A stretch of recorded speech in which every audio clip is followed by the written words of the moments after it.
I was 17 when my father got me a late-night janitor job at the old city courthouse. He said it would teach me responsibility and help pay for college.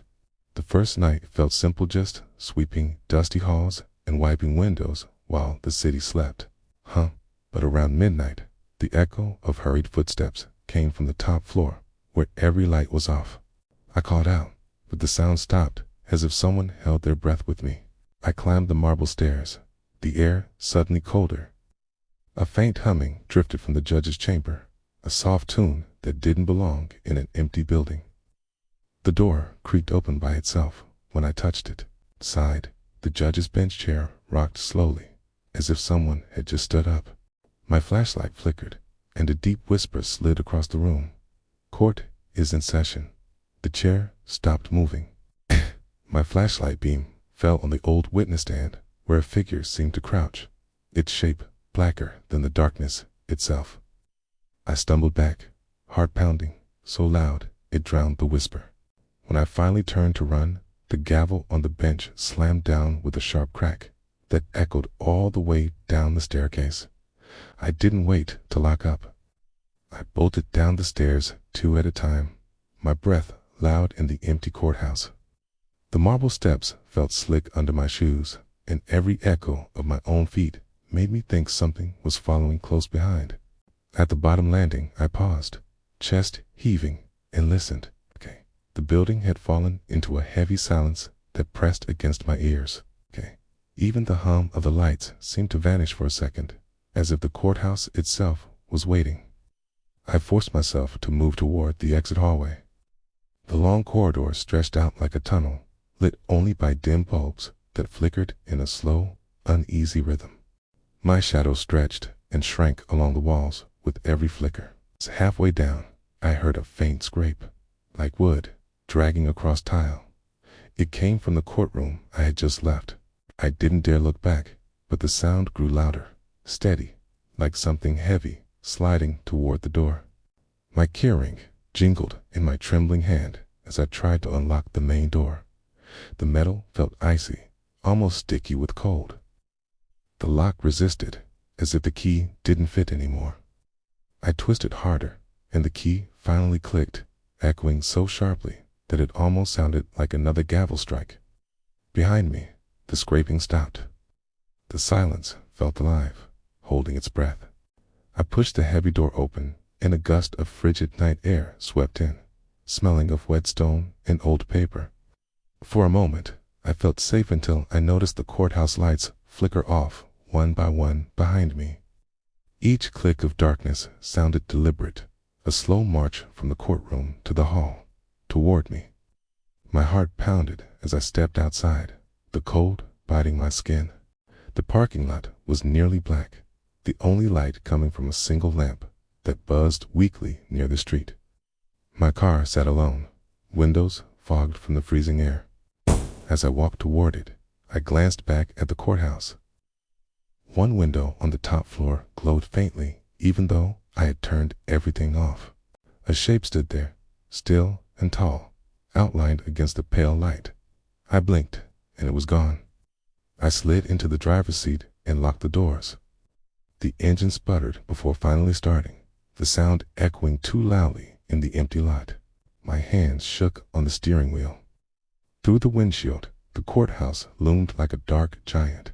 For a moment, I thought I saw that same shape moving behind another window, pacing back and forth. I didn't wait to check twice. I pulled out fast, tires crunching on the frozen gravel. On the ride home, every red light felt like a trap. I kept checking my rearview mirror. Sure, I'd see headlights following, but the roads stayed empty. My phone buzzed once in my pocket, making me jump. When I checked it at a stop sign, the screen was blank. No call, no message, just a faint static hiss from the speaker, like someone breathing. When I finally reached home, the house felt wrong. The front door creaked louder than usual, and a draft swept through the hallway. I turned on every light I passed, but shadows clung stubbornly to the corners. In my room, I double-checked the window lock and sat on the bed, still wearing my jacket. My heartbeat wouldn't slow, like my body knew something I didn't. Sleep never came easy that night. Every creak of the house made me sit up, certain someone had followed me. Around 3 a.m., I heard a soft knock at the front door. 3 gentle taps. Froze, barely breathing. The knocking didn't repeat, but I stayed awake until dawn, staring at my bedroom door, waiting. The next morning, my father asked how the shift went. I opened my mouth to tell him, but the words stuck. How do you explain a courthouse that whispers, a gavel that slams itself, and a shadow that watches from an upstairs window? I just said it was quiet and that I'd rather not work there again. He didn't ask why. I've never set foot inside that building since. My father transferred me to a different site after the 10 abandoned textile mill on the edge of town. The place smelled of oil and mildew, giant looms frozen like skeletons in the dark. Around 2 a.m., I heard the sound of a single machine starting to wear. Its belts creaked and spun, though no power was connected.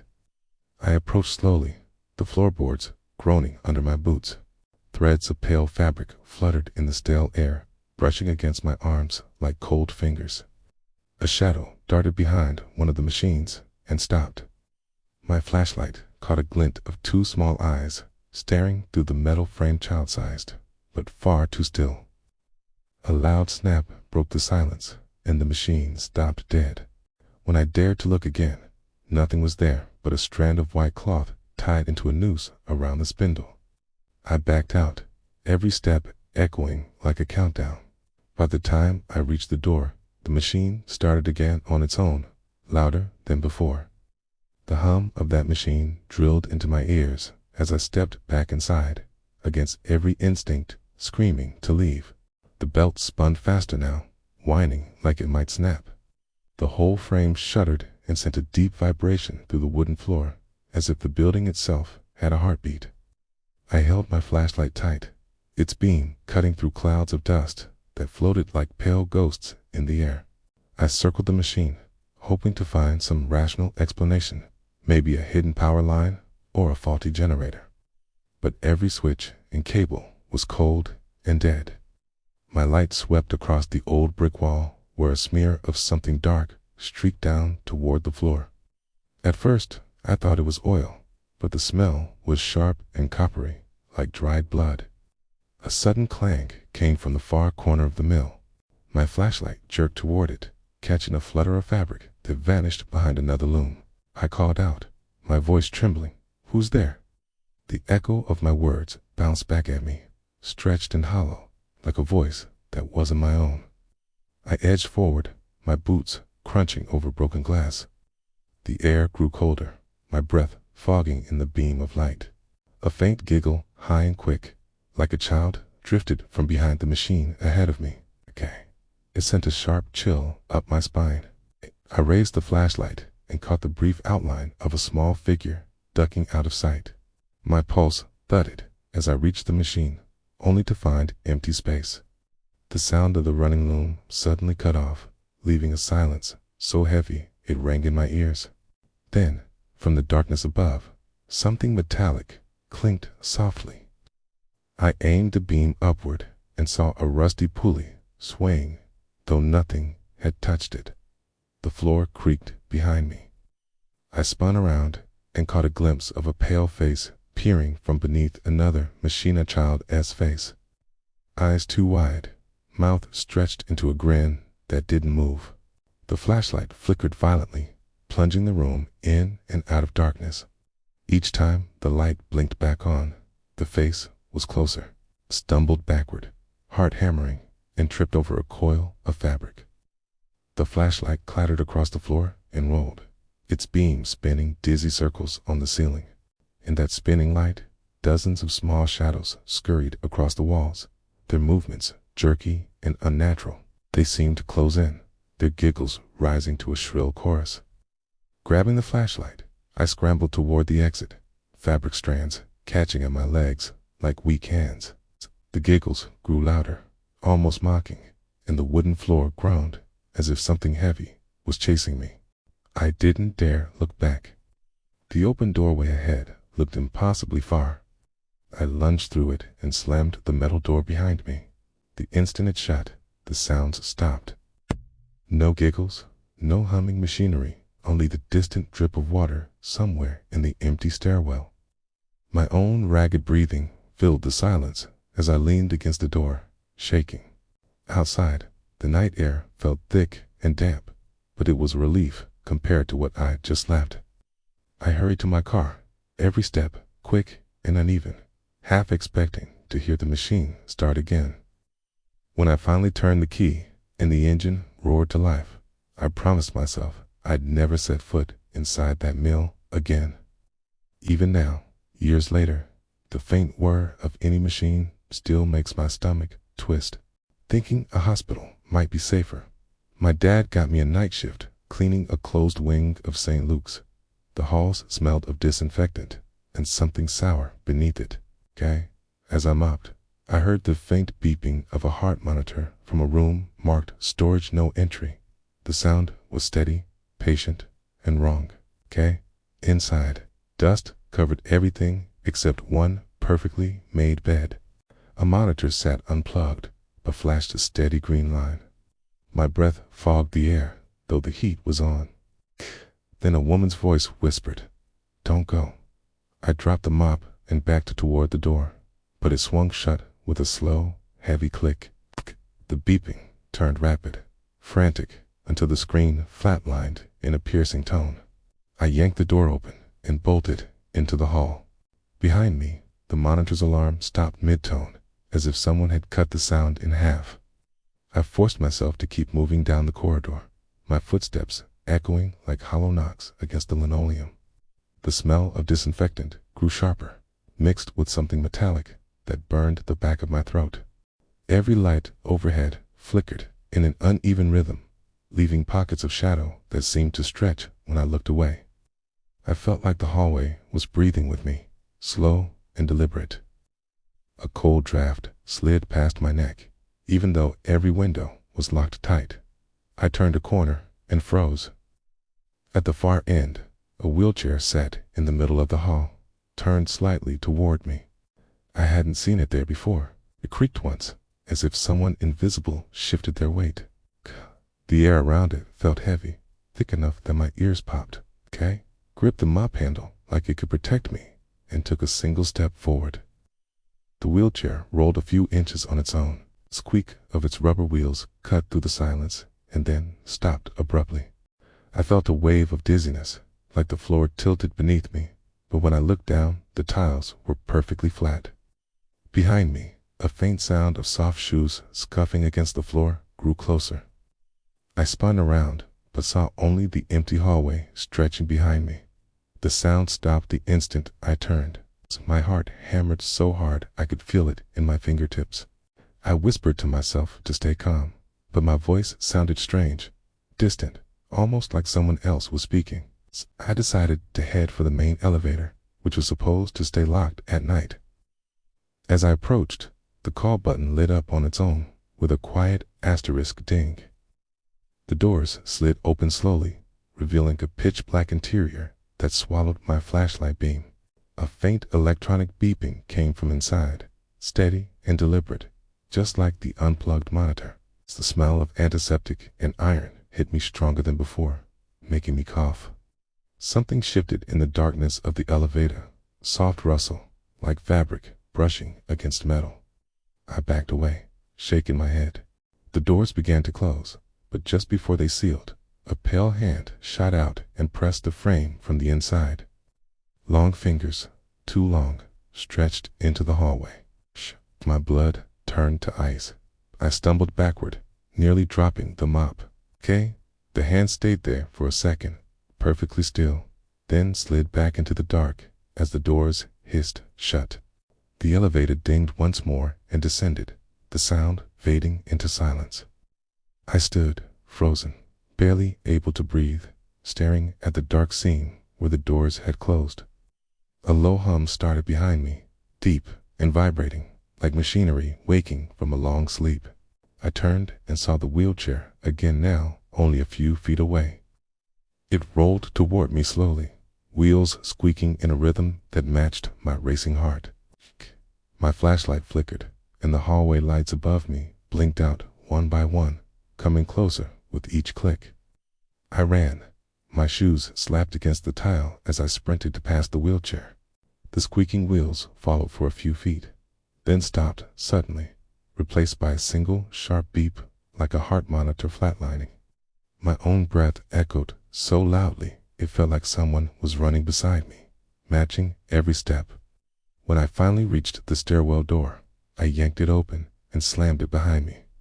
The echo boomed up the empty stairwell, making me flinch. I kept running down the stairs until I burst out into the cold night air. My lungs burned and my hands shook uncontrollably as I fumbled for my car keys. Even after I started the engine and pulled away, I could still hear that slow, steady beeping in my head. It followed me all the way home, faint but relentless, like a memory I couldn't shut off. For weeks afterward, every time I passed a hospital, I swore I heard that same single beep just once, like it knew I was there. My father's final assignment for me was the university library, a massive stone building open past midnight. Snow fell outside, muffling the city. I vacuumed the upper floor when I saw a man sitting at a desk, his back to me. I planned to tell him the library was closed, but when I blinked, he was gone. A keyboard clacked in the silence. I turned, and the same desk's computer screen glowed, words appearing one at a time. "You are next." My chest tightened. I yanked the plug, but the letters kept typing faster until they filled the screen.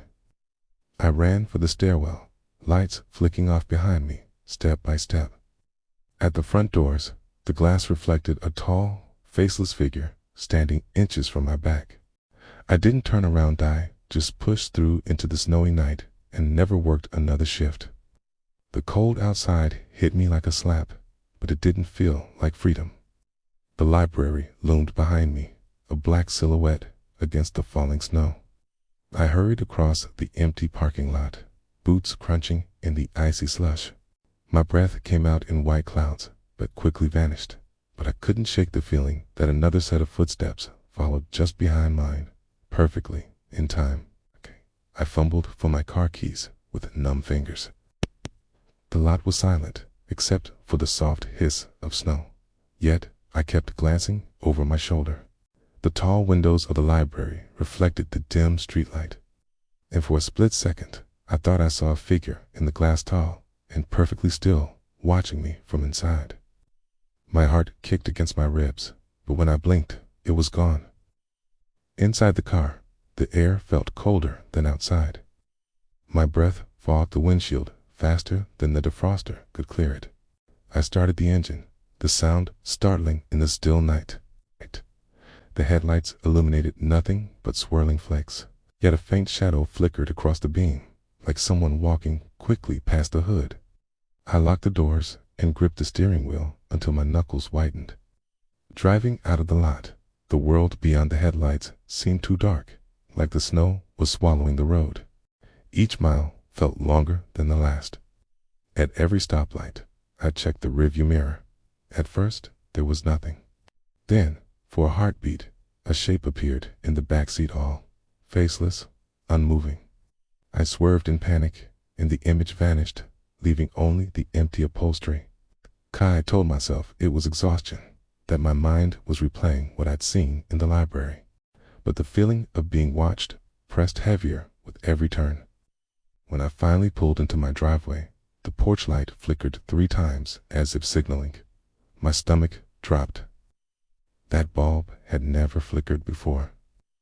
Inside my house, the heat greeted me, but couldn't thaw the chill in my bones. I locked the door, then locked it again. The silence felt wrong, thicker than usual, like the house was holding its breath. I turned on every light and still found dark corners that seemed to shift when I was in tea looking. I tried to distract myself by making tea, but the kettle's whistle came out distorted, almost like a high-pitched voice. I shut it off, heart pounding, and carried the cup to my room. As I set it down, my phone buzzed on the nightstand. No caller ID, just one message. I am still here. The words froze me in place. My hands trembled as I dropped the phone onto the bed. The room seemed to tighten around me. Thing. From the hallway came a single creak, slow and deliberate, as if someone had stepped just beyond the door. I grabbed the nearest heavy object lamp and waited. Minutes passed, though they felt like hours. Finally, I forced myself to check the hall. Empty. But when I looked back at my room, the window I had locked earlier was standing slightly open, a thin trail of snowflakes drifting onto the floor. Closed it quickly, but my own footprints were the only ones outside in the fresh snow. That night, I barely slept, every sound magnified in the dark. Just before dawn, I heard the faint clatter of a keyboard from somewhere in the house, one slow key at a time. I followed the sound to the living room. My laptop sat closed on the coffee table, but the screen glowed. Across it, in the same pale font as the library computer, scrolled 3 quiet words: "Still behind you. Stored 2 by first shift." My father once told me night janitor work was easy money, but the night I cleaned the abandoned Riverside textile mill proved him dead wrong. What started as a quiet shift turned into a 4-part nightmare I'll never forget. I arrived just after midnight. The mill was a skeleton of rusted beams and broken windows, its massive doors groaning as I pushed them open. Inside smelled of oil and damp wood, a heavy scent that clung to my clothes. When I flicked on my flashlight, dust swirled in the beam like pale smoke. The silence was so thick that every step of my boots sounded like someone else was following. Halfway through sweeping the main floor, a low mechanical hum started. Light sweeping over the dead machinery. One Lumit's belts, long since cut, began to spin slowly, squealing like a trapped animal. No power, no reason, just motion in the dark. My father-ass words about easy money echoed in my head as the hair on my arms stood up. The metal door rattled as I pushed it wider, a long screech echoing through the cavernous room. My flashlight cut across rows of abandoned looms and rusted catwalks overhead, each one draped in webs, so thick they looked like gray curtains. The smell of damp wood mixed with the faint sweetness of something rotting deep inside the walls. I pulled my jacket tighter, trying to convince myself it was only the cold making me shiver. A sudden gust of air swept past my neck like an icy hand. I whipped the light behind me, but the massive door had already swung shut on its own, the heavy latch clicking into place. The sound was loud enough to ring in my ears. I gripped the handle and yanked, but it didn't budge.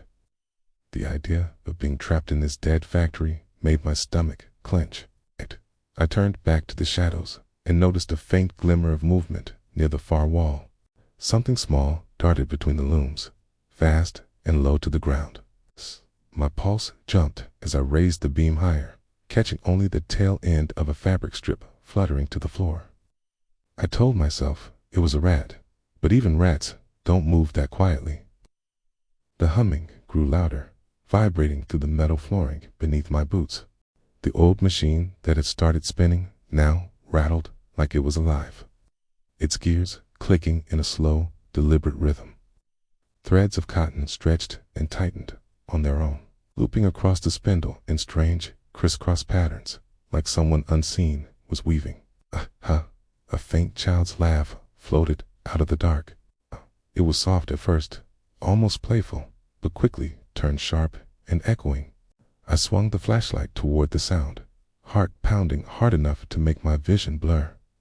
A small figure darted behind a row of machines, too quick to see clearly, but unmistakably human in shape.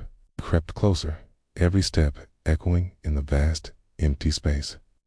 The closer I got, the colder the air became, until I could see my breath hanging like smoke in the light. Another laugh, this time from above, made me jerk my head up. A pulley system high on the ceiling swayed violently, though no wind touched it. The machine belts suddenly snapped to a stop, the silence that followed even worse than the noise. Then, from directly behind me, came a long, slow creak of wood. I spun around, flashlight shaking, and caught the brief reflection of 2 eyes shining from the darkness under a loom. They stared back without blinking, impossibly wide and pale. My throat tightened, and for a moment I couldn't breathe. The eyes vanished, replaced by a shifting shadow that seemed to crawl along the floor toward me. I stumbled backward, the beam of light skittering across rusted metal and dangling threads. The sound of tiny footsteps followed, pattering quick and uneven, like a child running barefoot. I broke into a run, weaving between the machines, toward the door that refused to open. The humming started again, louder than before, like the whole building was alive and angry. Threads brushed against my face and arms as I passed, clinging to my clothes like they wanted to pull me down. My heart hammered in my chest so hard it hurt. When I finally reached the door, it was already cracked open, a thin blade of moonlight spilling through. I didn't question it. I shoved it wide and burst into the freezing night. The instant I stepped outside, the humming cut off, leaving only the sound of my ragged breathing. I didn't look back as I ran to my car. But even as I drove away, I could still feel that cold draft at the back of my neck, like something had followed me out. I moved closer, hoping to find a logical cause. The machine's wheels turned with a rhythm like a heartbeat, metal striking metal in a slow pulse. Loose threads of white cotton dangled from the spindle and brushed my arm like cold fingers. When I stepped back, the threads tightened and twisted together on their own, knotting into shapes. A faint giggle, childlike and quick, floated across the empty room. I called out, "Hello? Who's there?" My voice bounced back, stretched and warped, as if the mill itself mocked me. Something darted behind the next loom, a shadow the size of a child, quick and silent. The giggle came again, closer, followed by a long, scraping drag of metal across the floor. My flashlight flickered as the machine spun faster, belts snapping in the dark. The spinning grew louder, rattling like a storm inside the old factory. Dust swirled in the air, catching the beam of my flashlight in a silver haze. I stepped back, heart pounding, and the cold from the concrete floor seemed to seep through the soles of my boots. Every instinct told me to run, but my legs felt locked in place. A sharp clang echoed from the upper catwalk, a sound too heavy to be a rat. I tilted the light upward and caught a glimpse of something pale slipping behind a railing.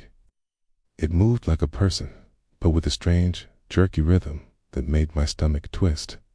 The metal stairs groaned as if a weight pressed down on them, step by step, though nothing was there. I forced myself to breathe and whispered, "Who's up there?" The echo came back to me, stretched and warped until it sounded like someone else was answering in a low, mocking tone. My skin prickled as the spinning loom slowed to a stop on its own, the sudden silence ringing in my ears. A faint scraping came from the far end of the room, like fabric dragging across the floor. I swung the flashlight toward it and saw a trail of white thread leading behind a stack of broken pallets. The thread pulsed once, tightening as if something alive pulled it taut, then went slack again. I crept closer, the crunch of debris beneath my boots unbearably loud. The smell of rust and damp was thickened, almost metallic, like dried blood. Just as I reached the pallets, a child's giggle floated out high and quick, far too close to be an echo. The beam of my light quivered as my hands began to shake. Suddenly, the entire stack of pallets toppled toward me with a crash. I jumped back, the sound slamming against the walls and rolling through the factory like thunder. Splinters and dust shot into the air, and for a moment the flashlight caught the outline of a small figure darting into the next aisle of machines. I chased it before I could think, weaving between looms and rusted gears. My breathing sounded ragged and loud in the cold air. Each turn of the flashlight revealed only more empty shadows and dangling threads that seemed to sway just out of rhythm with the rest of the room. Then the giggle returned, but now it came from behind me. I spun around, and the light fell on a shape crouched low between two machines. It was small, like a child, but its head tilted at an unnatural angle. The moment the light touched it, the shape scuttled backward into the dark with inhuman speed. My chest tightened, as I backed toward the exit. The humming started again, deeper and louder, as if every machine in the mill was waking up. Belts squealed, gears clanged, and the floor vibrated under my feet. The white threads hanging from the looms stretched outward like reaching arms, brushing against my jacket as I moved. I broke into a run, heart hammering so hard it drowned out the noise. Threads snagged at my sleeves, snapping as I tore free. The giggles rose to a shriek that seemed to echo inside my skull. I didn't dare look back until I shoved through the heavy door and stumbled into the freezing night air, gasping as the silence outside wrapped around me like a shroud. I moved closer, hoping to find a logical cause. The machine's wheels turned with a rhythm like a heartbeat, metal striking metal in a slow pulse. Loose threads of white cotton dangled from the spindle and brushed my arm like cold fingers. When I stepped back, the threads tightened and twisted together on their own, knotting into shapes. A faint giggle, childlike and quick, floated across the empty room. I called out, "Hello? Who's there?" My voice bounced back, stretched and warped, as if the mill itself mocked me. Something darted behind the next loom, a shadow the size of a child, quick and silent. The giggle came again, closer, followed by a long, scraping drag of metal across the floor. My flashlight flickered as the machine spun faster, belts snapping in the dark. The spinning grew louder, rattling like a storm inside the old factory. Dust swirled in the air, catching the beam of my flashlight in a silver haze. I stepped back, heart pounding, and the cold from the concrete floor seemed to seep through the soles of my boots. Every instinct told me to run, but my legs felt locked in place. A sharp clang echoed from the upper catwalk, a sound too heavy to be a rat. I tilted the light upward and caught a glimpse of something pale slipping behind a railing. It moved like a person, but with a strange, jerky rhythm that made my stomach twist. The metal stairs groaned as if a weight pressed down on them, step by step, though nothing was there. I forced myself to breathe and whispered, "Who's up there?" The echo came back to me, stretched and warped until it sounded like someone else was answering in a low, mocking tone. My skin prickled as the spinning loom slowed to a stop on its own, the sudden silence ringing in my ears. A faint scraping came from the far end of the room, like fabric dragging across the floor. I swung the flashlight toward it and saw a trail of white thread leading behind a stack of broken pallets. The thread pulsed once, tightening as if something alive pulled it taut, then went slack again. I crept closer, the crunch of debris beneath my boots unbearably loud. The smell of rust and damp was thickened, almost metallic, like dried blood. Just as I reached the pallets, a child's giggle floated out high and quick, far too close to be an echo. The beam of my light quivered as my hands began to shake. Suddenly, the entire stack of pallets toppled toward me with a crash. I jumped back, the sound slamming against the walls and rolling through the factory like thunder. Splinters and dust shot into the air, and for a moment the flashlight caught the outline of a small figure darting into the next aisle of machines. I chased it before I could think, weaving between looms and rusted gears. My breathing sounded ragged and loud in the cold air. Each turn of the flashlight revealed only more empty shadows and dangling threads that seemed to sway just out of rhythm with the rest of the room. Then the giggle returned, but now it came from behind me. I spun around, and the light fell on a shape crouched low between two machines. It was small, like a child, but its head tilted at an unnatural angle. The moment the light touched it, the shape scuttled backward into the dark with inhuman speed. My chest tightened as I backed toward the exit. The humming started again, deeper and louder, as if every machine in the mill was waking up. Belts squealed, gears clanged, and the floor vibrated under my feet. The white threads hanging from the looms stretched outward like reaching arms, brushing against my jacket as I moved. I broke into a run, heart hammering so hard it drowned out the noise. Threads snagged at my sleeves, snapping as I tore free. The giggles rose to a shriek that seemed to echo inside my skull. I didn't dare look back until I shoved through the heavy door and stumbled into the freezing night air, gasping as the silence outside wrapped around me like a shroud. I bolted for the exit, threads snagging my sleeves like tiny hands trying to pull me back. The machines roared to life behind me, every rusted gear spinning in a deafening storm. Shadows raced along the walls, their movements jerky and wrong. The giggling turned to screams as I reached the heavy door. When I yanked it open, a blast of icy air cut the noise in half. Outside, the night was silent, except for my ragged breathing. I ran to my car without looking back, though I could feel eyes watching from the black windows. As I drove away, a single bright light flickered on inside the mill, then went dark. I never returned, and to this day, the faint whir of a sewing machine still makes my stomach nut. It's easy money, my father said, but some shifts cost more than any paycheck can cover. I floored the gas pedal, the road stretching like a black ribbon through the woods. The mill's shadow disappeared in the rear view, but my chest still thudded like a drum. Every bend of the dark highway felt too quiet, the trees leaning in as if listening to my breath. The dashboard clock flicked numbers out of order, blinking nonsense symbols before settling back to the correct time. A sharp thump came from the trunk. My heart leapt, and I nearly swerved off the road. I slowed just enough to listen, knuckles white on the wheel. Another thump soft, deliberate like someone shifting inside the car.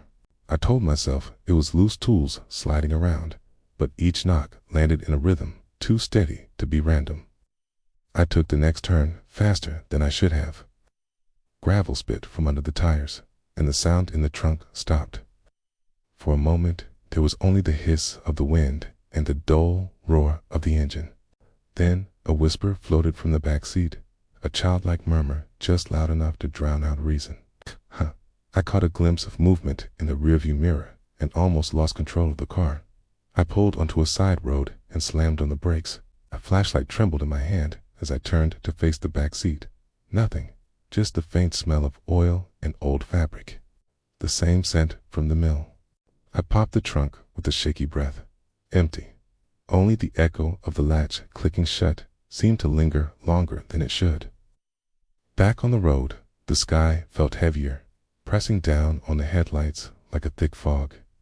The woods thinned, and the first few lights of town flickered ahead. Relief should have come, but a thin line of white thread dangled from my coat sleeve. I swore it hadn't been there before. When I tugged it free, it stretched far longer than any normal strand before, snapping with a sound too sharp for fabric. I finally reached my driveway, the porch light dim and flickering, though I'd replaced the bulb last week. Slipped twice before I got the door open. Inside, the house smelled faintly of machine oil, a scent I knew hadn't been there when I left. I locked the door and checked it twice, but the silence pressing in around me didn't feel like home. I headed straight for the shower, hoping hot water would wash the night off me. Steam filled the room. I thought I heard a soft humming, familiar, mechanical, the same rhythm from the mill's loom. I turned the water off and listened, heart hammering, but only the drip of the faucet answered. Still, the scent of damp cotton clung to the steam. Later, in bed, sleep hovered just out of reach. Every time my eyes closed, the giggle from the mill replayed in my head, sharper and closer. At one point, I felt the mattress dip slightly, as though someone small had climbed onto the edge. I snapped on the lamp. No one was there, but a faint trail of white thread stretched across the floor to the doorway. I barely slept until dawn bled pale light through the curtains. When I finally stepped into the hallway, the thread was gone. The house smelled normal again, as if the night had been a dream. Yet, when I opened the front door, a single piece of cotton sat on the welcome mat, tied into a perfect knot. I shut the door without picking it up, knowing some shifts never really end. Days later, a distant worry followed me in grocery aisles and empty streets. Sometimes I hear that child's giggle echo between the shelves or behind a passing truck. It never lasts long enough for anyone else to notice, but it's always there, soft, patient, waiting for me to clock back in. My dad once said, "The quietest places hold the loudest secrets." I didn't believe him until the night I worked alone at Maple Hollow Cemetery as the overnight janitor. That shift still follows me every time I hear a shovel scrape. The gate screeched behind me when I locked it for the night, a sound that seemed to echo forever among the crooked headstones. The air was damp and smelled of wet earth and old flowers. I started with my usual routine: empty trash bins, sweep the small chapel, and check that no teenagers were hiding out. But just past midnight, a sharp clink of metal on rock cut through the silence. It sounded exactly like a shovel striking stone coming from the older section of graves. I called out, thinking maybe a groundskeeper was working late, but my voice just died in the mist. No answer. The sound came again, steady and deliberate. I tightened my grip on the flashlight and followed the noise, the crunch of gravel under my boots matching my quick heartbeat. Each step deeper into the dark felt like walking into a cave. The mist seemed to thicken with every step, wrapping around my legs like damp cloth. My flashlight beam looked weaker, fading at the edges no matter how hard I tapped it. I could still hear the slow, careful scrape of metal against stone, and each sound made the back of my neck tighten. It felt less like someone digging and more like something trying to get out. I passed a row of leaning headstones, their names erased by time. A cold draft slid across my face, carrying a smell like wet clay and rust. I stopped and listened, holding my breath. The digging sound stopped too, leaving only the faint drip of water somewhere deep in the earth. The silence pressed in until I could hear my own pulse. Then came a single clink right behind me. I spun around so fast I nearly dropped the flashlight. Nothing but a fresh mound of dirt a few feet away, the soil so dark it looked almost black. My stomach turned when I noticed the mound was rising and falling slightly, like something inside was breathing. I forced myself closer, each crunch of gravel loud enough to wake the dead. The mound stilled the moment I reached it. My light swept over the ground and caught the glint of metal, the tip of a shovel buried in the soil, handle sticking up like a crooked marker. I swear it hadn't been there when I first turned around. A whisper cut through the fog, soft and low, too close for comfort. I couldn't make out the words, but the tone chilled MOS, pleading. I backed up, my boots sinking into damp earth. The whisper followed a single, drawn-out breath that seemed to hover beside my ear before fading into the dark. I tried to steady my breathing and turned toward the chapel lights in the distance. They flickered once, then went completely black. The sudden darkness made the cemetery feel endless, as if the path had disappeared. My flashlight flickered too, dimming until the beam barely reached the next stone. Somewhere ahead, a bell rang, a single, deep note that vibrated through the cold air. It came from the old chapel, the one whose bell rope had been cut years ago. The sound was slow, almost mournful, and it echoed across the graves long after the strike had ended. I forced myself to move toward it, telling myself it had to be the wind or a loose piece of metal. But with every step, the fog seemed to fold in tighter, shapes forming just at the edge of the light. Didn't look like people exactly, too thin, too long, but they shifted whenever I tried to focus on them. A sudden flash of movement caught my eye to the left, a figure darting between two large monuments. Called out again, voice cracking. No answer, only the crunch of footsteps that didn't belong to me, circling just beyond the reach of my flashlight. My grip on the handle was so tight my knuckles ached. The ground beneath me gave a faint tremor, almost like a heartbeat, and the shovel in the mound tipped over with a slow, deliberate motion. The handle pointed straight toward the chapel door, as if inviting me closer. A thin trail of freshly turned soil stretched from the mound in that direction, winding through the gravestones like a dark ribbon. My breath came in short gasps as I followed it, more out of a strange pull than curiosity. Each step felt heavier, like the earth itself was trying to hold me back. The bell rang again twice this time, and the door to the chapel creaked open a few inches on its own. Slice of black waited inside, colder than the night around it. And for a moment, I thought I saw a pale hand curl around the edge of the door before disappearing into the dark. The fog thickened around the oldest tombs, curling like smoke through the broken iron fence. My light caught names on headstones, so worn they were barely readable. Then I saw fresh dirt piled beside a half-sunken grave, a shovel jammed into the mound as if someone had just stepped away. No footprints, no wheelbarrow, nothing else. A soft whisper drifted past me too faint to make out words, but close enough that warm breath should have touched my ear. I spun around, beam slicing the fog, but only the leaning stones stared back. When I turned toward the grave again, the shovel was gone. Only the fresh dirt remained, shaped like a perfect oval, as though something beneath had just been sealed. The chapel door eased open wider, the hinges moaning like something alive. My flashlight trembled as I aimed it at the dark interior. The beam slid across pews coated in years of dust and broken hymn books scattered on the floor. The smell of wet soil and candle wax drifted out, heavy and sour, making my throat tighten. I stepped inside, each footfall muffled by a layer of damp wood.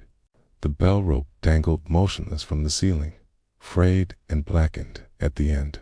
My light flickered across the altar where an old Bible lay open, pages rippling though the air was perfectly still. A low murmur, almost like a prayer, came from somewhere behind the altar. I crept closer, heart pounding against my ribs. The murmur stopped the moment I reached the front pew. A sudden draft blew from the side door, and the pages of the Bible snapped shut with a clap that echoed through the chapel like a gunshot. I spun around, my breath clouding in the cold. The side door creaked again, this time opening an inch on its own. A faint scratching sound came from beyond its low, deliberate, like nails against wood. I swallowed hard and pushed it open with the tip of the flashlight. A narrow hallway stretched into shadow, the floor scattered with dirt that looked freshly turned. Halfway down the hall, a single candle burned on the floor. The flame bent sharply toward me, even though no breeze touched it. Behind the candle, a trapdoor lay open, a dark square in the wooden floor. From below came the unmistakable rasp of metal scraping stone, the same sound that had drawn me here. I crouched near the opening, the cold air rising from it like breath from a deep lung. The scraping stopped, replaced by a slow, hollow knock. I called out, voice cracking, "Hello?" My words disappeared into the dark, swallowed before they could echo. Then something whispered back soft, childlike, and far too close. A sudden jolt of fear shot through me, and I scrambled to stand, but the trapdoor slammed shut, the candle snuffing out at the same time. Darkness swallowed everything. I fumbled for the light, heart racing, and when the beam finally flared back on, the hallway was empty. No trapdoor, smooth wooden floorboards. I stumbled back into the chapel, but it had changed. The pews were all shifted, angled toward the altar, like they'd been moved while I was gone. The bell rope swayed gently, even though the air was dead still. A single shovel leaned against the altar, its blade wet with dark soil that dripped onto the stone. I backed away until I hit the front door. It refused to open at first, as if something pushed from the other side. With a final shove, it burst wide, and I tumbled into the foggy night. The cemetery stretched silent before me, But now, every grave I passed looked freshly dug, the earth damp and black, as if waiting. Ran until the gate came into view.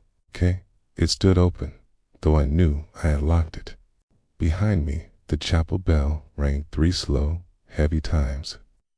I didn't turn back, even as I reached my car and sped away. The ringing echoed in my ears, and I could swear I heard a shovel strike stone one last time, steady, patient, waiting for me to return. I backed toward the chapel, trying to shake the chill crawling up my spine. That's when the chapel bell rang once, deep and low. It hadn't worked for years.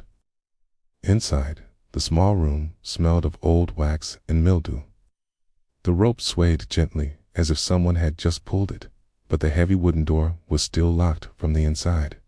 I stepped closer, and the door to the tiny storage closet clicked open on its own.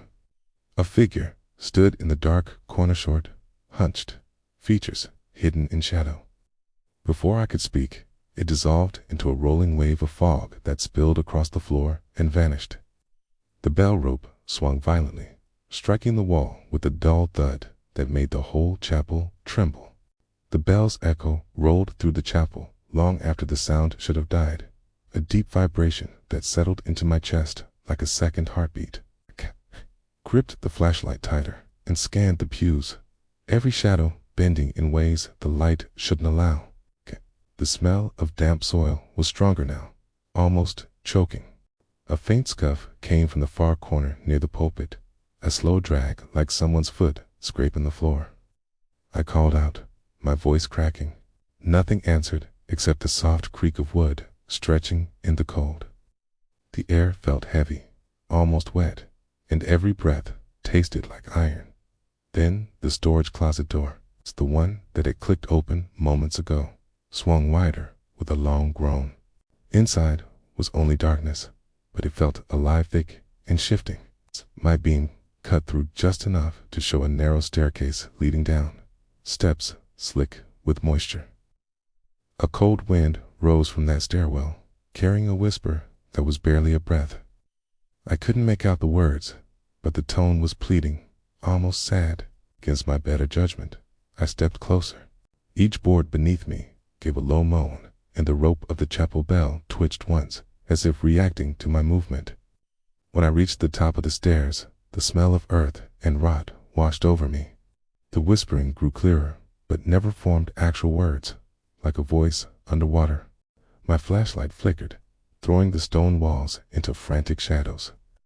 Something down there shifted, a quick scrape of metal against stone. I retreated a step, heart hammering. The rope behind me suddenly snapped upward, ringing the bell in a violent single strike that shook the entire building.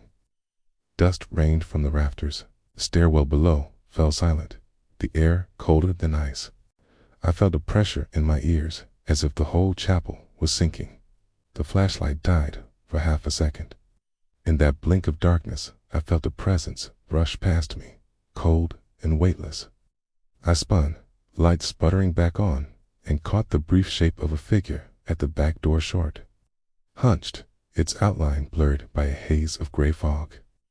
I stumbled toward the door, but the figure didn't move. Instead, the bell rope whipped sideways and smacked the wall with a sharp crack. The sound echoed like a scream. When I blinked, the figure was gone, leaving only a faint shimmer of mist drifting across the pews. I shoved at the front door, but it held fast, the old wood refusing to budge. The chapel seemed to breathe around me, walls tightening with each second. A deep groan came from beneath the floor, followed by a slow thump, like something knocking from below. Desperate, I ran to a side window and pushed. It screeched open just enough for me to squeeze through. The cold night air hit like a slap as I tumbled onto the damp grass outside. Behind me, the bell struck again, one heavy, final note that shook the ground. I scrambled to my feet and sprinted toward the cemetery gate. The fog parted in sudden gusts, revealing rows of graves that looked freshly turned, each one marked by a crooked wooden cross. As I passed, I swore I heard the faint scrape of shovels working in unison, though no one was there. The gate stood open, though I had locked it earlier. I didn't pause. Only when I reached my car did I dare to look back. The chapel was dark, except for a single dim glow at the highest window. In that glow, just for an instant, a small figure stood perfectly still, watching as the bell gave one last distant echo. I ran for the gate, but the path twisted in ways I didn't remember. The graves all shifted like they'd been rearranged. The mist glowed faintly with its own light, revealing shapes that moved between the stones, too tall, too thin to be human. They circled me without sound, their faces blank but eyes bright like tiny lanterns. The ground beneath my feet gave a sudden lurch, and I stumbled forward. When I looked back, the soil where I'd stepped had sunk into a fresh, open grave. A whisper rose from it, clear this time. "Stay," I bolted, not daring to glance again. When I finally reached the gate, it stood wide open, though I knew I'd locked it. I didn't stop running until my car headlights lit the road home. Even now, years later, I still wake to the sound of a lone shovel striking stone always, 3 times always, in Pethy.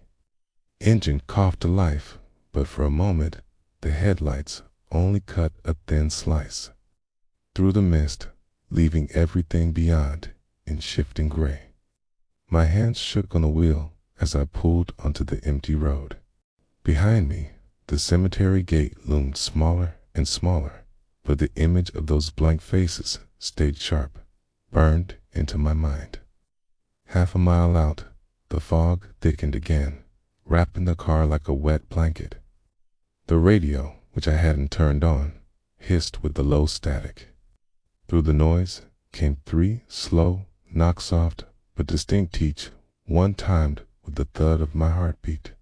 I reached for the dial, but the static faded on its own, leaving a silence heavier than before. The road twisted through the woods, trees arching overhead like dark ribs. Every shadow seemed to lean closer as I passed. When I checked the rearview mirror, the headlights showed nothing behind me. Yet I felt the same cold presence I had sensed among the graves. It clung to the back seat, a chill that no heater could chase away. I pressed harder on the gas, trying to outrun the thought that something might be riding with me. At the next bend, a pale shape flashed across the beam of figure in the middle of the lane. I swerved hard, tires screamed, and the car skidded sideways before straightening out. When I looked back, the road was empty. My breathing came fast and shallow. Kay told myself it was just nerves, a trick of the fog, but the smell of damp earth filled the car like a warning. Kay's single clump of black soil slid across the dashboard vent and dropped to the floor mat. "Kay," I stumped the brake and stared. The doors were locked tight. There was no way it had gotten inside. The mist finally began to thin as the outskirts of town appeared. Streetlights glowed weakly, halos of orange in the distance. I forced myself to keep driving, each mile stretching longer than the last. When I turned onto my street, every porch light was out except mine, which flickered like a dying candle. I parked crooked in the driveway and bolted for the house. The front door opened on the first try, but the hallway smelled faintly of wet clay, the same scent I'd tried to escape. I double-locked the door and leaned against it, listening. The house was silent, except for a slow creak above me, as if someone had stepped into the attic. Clean. The stairs, with my phone flashlight shaking in my hand. The attic hatch was closed, and the air still, but a thin trail of dark soil dusted the floor beneath it. I waited, barely breathing, until the creaking stopped. I finally backed away. The soil seemed to shift slightly, as if something had settled deeper inside. That night's sleep never came. Every time I closed my eyes, the whisper from the graveyard returned, closer and clearer. Stay. Around 3 in the morning, a low thud echoed through the house, 3 knocks in perfect rhythm. I held my breath, counting each one as it faded into the dark. By dawn, the smell of soil had vanished, but a new mark waited on the inside of the front door. 3 small scratches running straight down the wood. No footprints, no dirt, just those fresh grooves. I touched them and felt a damp chill seep into my fingertips. I moved out of that house a month later, but the knocks still find me. Sometimes they come through the walls of a hotel room, sometimes from the trunk of my car. Always 3 slow strikes like a shovel on stone. Wherever I go, the sound follows, patient and sure, a reminder that some graves never stay closed.